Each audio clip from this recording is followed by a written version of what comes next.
Drama serial मन मस्त मिलन के आने वाले एपिसोड में आप देखेंगे कि कबीर को इस बात का अच्छे से अंदाजा है कि अगर रिया को हासिल करना है तो उसे अपनी माँ बीना बेगम को हर हाल में मनाना होगा। माँ बीना बेगम जो उससे बहुत प्यार करती है और ये बात कबीर अच्छे से जानता है, इसलिए वो अपनी माँ को इमोशनल ब्लैकमेल करता है और उनके सामने अपनी कनपट्टी पर पिस्तौल रख लेता है और उनसे कहता है मुझे पता है आप मुझसे प्यार नहीं करती, अगर मुझसे प्यार करती तो मुझे इतनी अजियत में ना देख पाती। यहाँ पर वो अपनी माँ को कहता है कि अगर आप मुझे जिंदा देखना चाहती हैं तो आपको रिया के घर रिश्ता ले जाना होगा। यहाँ पर मबीना बेगम एक दफा फिर से साफ इनकार कर देती हैं कि वो अपने दुश्मन के घर उसका रिश्ता कभी नहीं होने देंगी। वो सिर्फ और सिर्फ तुमसे बदला लेना चाहते हैं और मैं तुम्हें अपने सामने इस आग में नहीं झोंक सकती। यहाँ पर एक दफा फिर से कबीर कहता है कि अगर आप मेरा रिश्ता उधर नहीं करवाएंगी तो फिर मैं ये घर छोड़कर चला जाऊंगा और मैं आपको बता दूं फिर मैं कभी भी आपको अपनी शक्ल नहीं दिखाऊंगा। यहाँ पर मबीना बेगम जो अच्छे से जानती है कि कबीर जो कहता है वो करता है, इसलिए वो डर जाती है और अपने बेटे को कहती है ठीक है, वो रिया के घर उसका रिश्ता लेने जरूर जाएगी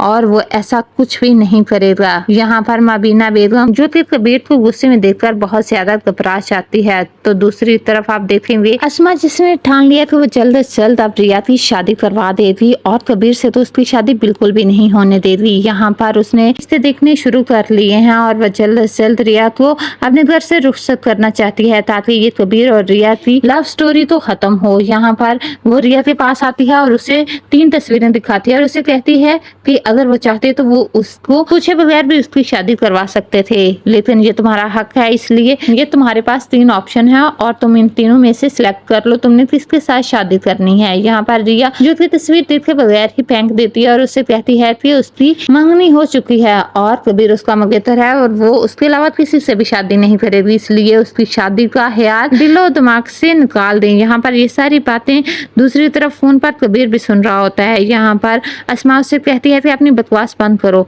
मैं अब मजीद तुम्हारे मुंह से कबीर का नाम ना सुनो। अगर कबीर तुमसे वाकई प्यार करता है तो वो मेरी चौखट पर आए और उसने मेरे बाप का जो कत्ल किया है उसका इकरार करे। अगर वो ये सब करता है तो ठीक है, वरना तुम्हारी शादी तो अब मैं करवा कर ही दम लूंगी।